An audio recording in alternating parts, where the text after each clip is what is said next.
간이 발전기에 대한 설명이고요. 간이 발전기의 자석이 일정한 속력으로 회전할 때 코일에 유도전류가 흐른다. 이때 기역에 따라서 유도전류의 세기가 커진다라고 표현을 했네요.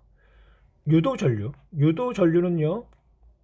전자기 유도 현상에 의해서 나타나는 전류가 되는 거고요. 전자기 유도 현상은 자기장이 변하는 공간에서 혹은 자속 변화에 의해서 기전력이 발생하는 현상 혹은 전압이 발생하는 현상이다라고 이야기를 해요.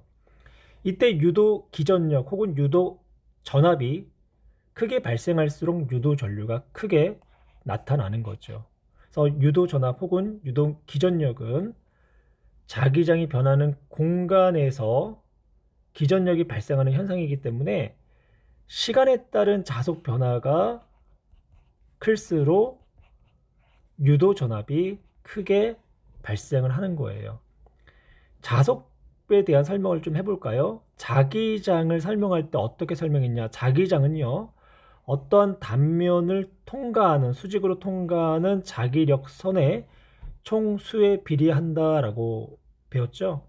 이때 이 자기력선의 총수를 자속이다라고 얘기를 하는 거예요. 그러면 자속은 자기장 곱하기 단면적으로 나타낼 수 있죠. 그러면 시간에 따른 자속 변화는 두 가지로 한번 나타낼 수가 있을 것 같아요. 첫 번째, 시간에 따라서 자기장이 변하는 경우 그때 단면적은 변하지 않고, 또 하나는 자기장은 변하지 않는데 시간에 따라서 단면적이 변하는 경우, 이렇게 이제 두 가지 경우로 넣을 수가 있고, 간이 발전기의 경우는요, 코일의 단면적은 변화가 없죠. 그래서 코일의 단면적은 변화가 없고, 그 코일을 통과하는 자석에 의한 자기장이 시간에 따라서 변할 거예요. 그래서 시간에 따른 자기장의 변화 곱하기 코일의 단면적으로서 유도 전압, 유도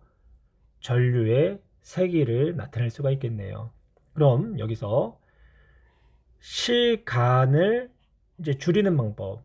시간을 줄이는 방법은 자석을 더욱더 빠르게 회전시키면 되겠죠. 또 하나, 자기장의 변화를 크게 할 수 있는 방법은 자석의 세기가 더 큰 자석을 이용을 하면 되겠네요.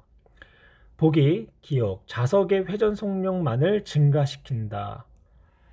이 경우가 시간을 줄이는 방법이 되는 거죠. 또한 디귿, 자석을 세기만 더 강한 것으로 바꾸면, 디귿의 내용은 자기장의 크기를 이야기하는 거고요.